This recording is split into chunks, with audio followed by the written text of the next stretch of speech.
Nak, gara-gara engkau izinkan ayahmu untuk berangkat haji, rumah kita tidak ada orang yang menafkahi. Lapar kita, mati sudah kita, mampus sudah kita hak. Apa kata anak ini? Ya ummi, hal abi akilur rizki awir razaq. Wahai uminda tercinta, wahai ibuku tercinta, jawablah, apakah ayahku itu pemakan rizki atau pemberi rizki?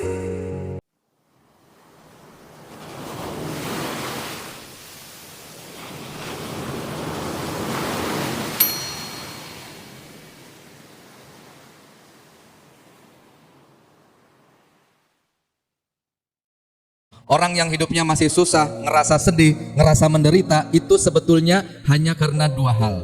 Dia takut dan dia sedih. Apa?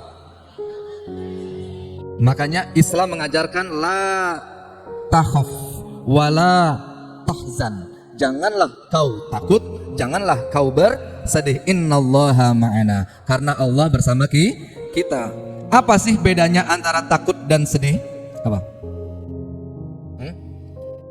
Takut itu kepada sesuatu yang belum terjadi, dan sedih itu pada sesuatu yang sudah terjadi. Nah, ini manusia aneh. Dia merasa hidupnya sedih, menderita hanya karena dua hal. Takut itu pada sesuatu yang belum terjadi. Kenapa sesuatu yang belum terjadi kok kita takutkan padahal belum apa? Manusia aneh, dia bersedih karena dia menderita karena bersedih. Sedih itu karena sesuatu yang sudah terjadi. Aneh, kenapa harus menyedihkan kepada sesuatu yang sudah terjadi? Jadi kalau kita bisa ikhlas dengan semua yang sudah terjadi dan kita tidak takut pada apa yang belum terjadi, harusnya tidak ada alasan untuk kita bisa bahagia. Sesedih apapun, semiskin apapun, semenderita apapun, tidak pernah takut kita. Karena semua yang belum terjadi itu belum tentu terjadi. Banyak orang yang mengkhawatirkan sesuatu sehingga hidupnya tidak bisa bahagia, padahal yang dia khawatirkan belum tentu terjadi. Dan banyak orang yang merasa hidupnya sengsara, dia itu sekedar sedih pada sesuatu yang sudah terjadi, padahal itu sudah berlalu. Jadi ayah kalau ngajak anak-anak nih, Dede Rindu ya, Abang Renar ke tempat permainan, itu dia suka ngambil satu permainan, misal kuda-kudaan, sudah berjalan, matanya melihat mobil-mobilan. Sehingga apa ini? Bisa bahagia apa enggak? Enggak. Karena tidak bisa menikmati apa yang sedang dia rasakan. Nah, hari ini ibu-ibu sebetulnya harusnya bahagia. Bisa duduk di tempat ini, betul apa enggak? Bisa baca sholawat, betul apa betul? Kita tidak sedang di negara yang sedang perang, rumah kita tidak sedang kebanjiran, tapi kita mikir, seminggu lagi mau datang nih jatuh tempo. Padahal jatuh tempo belum tentu jatuh. Betul apa enggak? Belum tentu jatuh. Kita yakin jatuh tempo akan jatuh sehingga temponya jadi jatuh. Akhirnya jatuh tempo, datang Bang Emok. Datang pinjol, dikasih notifikasi tuh. Ibu belum bayar. Astagfirullah, deg-degan. Motor datang lewat rumah kita, kita udah deg-degan. Padahal yang ngirim paket. Kita udah deg-degan duluan, dikira yang mau Makanya Bapak dan Ibu sekalian, mulai malam hari ini kenapa kita mesti terus dan terus hadir di majelis salawat agar iman kita, hati kita menjadi tenang karena tidak khawatir kepada sesuatu yang belum terjadi, sebab sesuatu itu belum tentu benar-benar akan terjadi. Dan kita tidak meratapi sesuatu yang sudah terjadi, sebab yang sudah terjadi itu sudah berlalu. Jadi yang namanya hidup itu nikmati sekarang yang ada. Nanti kalau ada canet datang nikmati. Ada kue bolu digigit, alhamdulillah. Ingat nggak kisahnya Hatim Al-Asam? Ada yang masih ingat nggak? Ayah pernah cerita apa nggak? Hatim Al-Asam itu namanya siapa? Ayo, siapa yang tahu nama lengkap beliau? Ayah kasih hadiah 100.000. Jom. Nggak boleh googling, nggak boleh searching. Hatim Al-Asam itu namanya Abu Abdurrahman Hatim bin Alwan. Beliau adalah seorang ulama, seorang waliullah dari Khurasan. Khurasan itu Iran atau Persia kuno di zaman itu. Beliau wafat di tahun 237 Hijriah. Beliau ini miskin, tinggal bersama istrinya dan anaknya yang masih kecil, umurnya baru 7 tahun. Anaknya perempuan.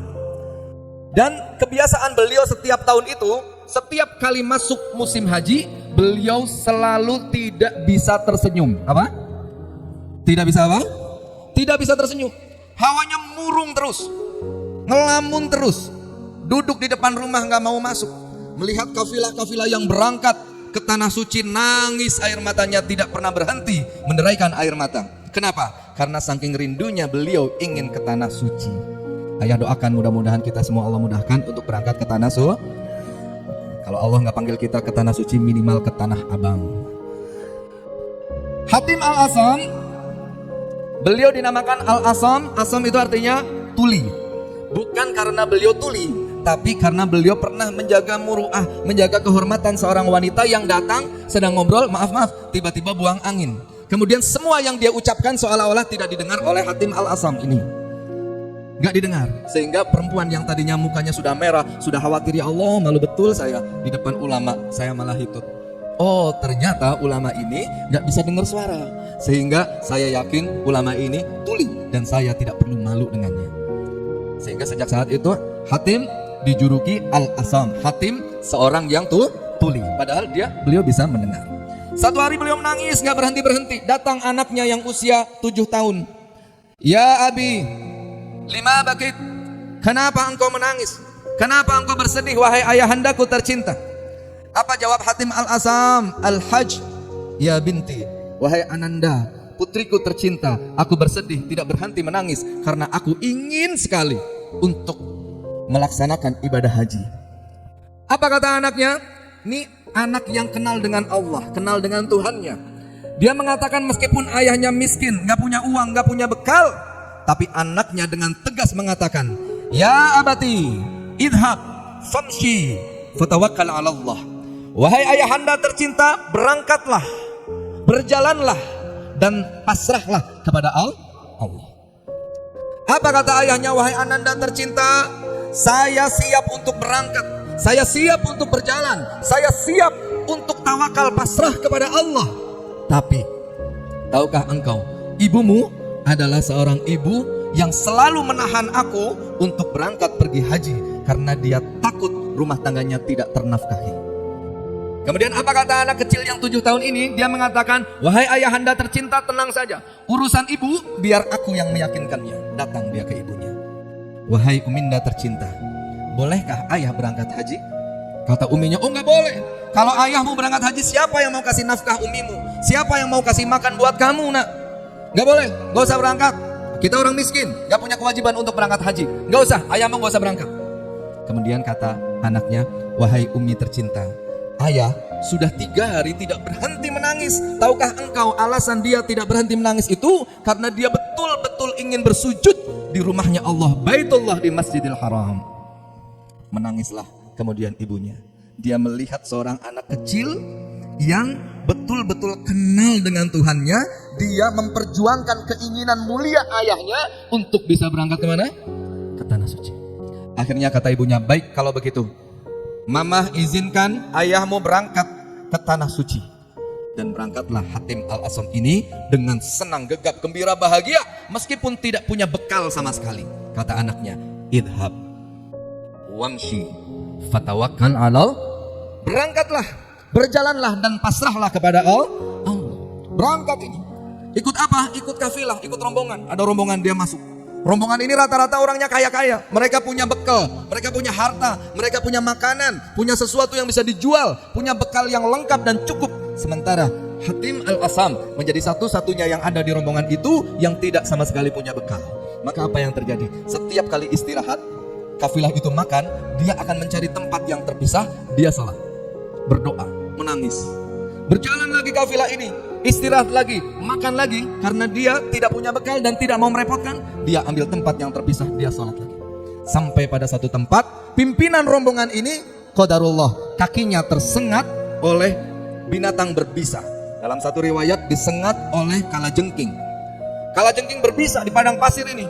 Kemudian kakinya tidak bisa digerakkan. Namanya kepala rombongan, kalau dia tidak bisa berangkat, maka yang lain pun tidak bisa melanjutkan perjalanan. Makanya dipanggil tabib-tabib, orang-orang yang ahli pengobatan yang ada di kafilahnya, untuk berusaha mengikhtiarkan kesembuhan kakinya. Tapi ternyata satu tabib, tabib kedua, tabib ketiga, semua gagal, sakitnya tidak bisa disembuhkan. Apa kata pimpinan kafilah ini? Dia mengatakan, tolong carikan siapa di antara orang yang ada di kafilah kita ini yang terlihat paling soleh. Maka semua mata tertuju kepada Hatim Al-Asam. Apa sebab? Sebab sepanjang perjalanan, di saat yang lain istirahat dan makan, dia salat, dia berdoa, dia khusyuk bermunajat kepada Allah. Wahai Tuanku, ada di antara kami yang paling soleh. Dipanggil Hatim Al-Asam. Siapa nama kau? Nama saya Hatim. Kalau begitu tolong doakan kakiku biar Allah memberikan kesembuhan. Angkat tangan beliau, diusapkan sekali saja qadarullah, dengan izin Allah biidznillah sembuh kakinya.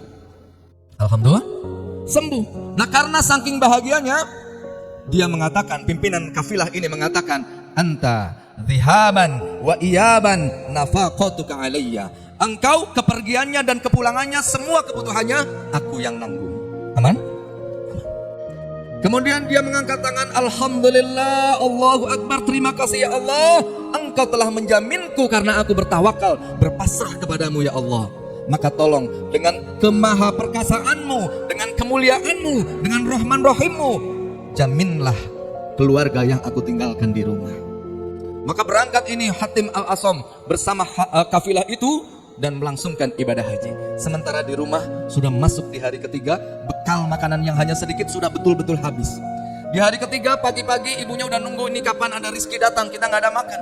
Ternyata nggak ada rizki. Sampai menjelang siang mereka sudah semakin lapar.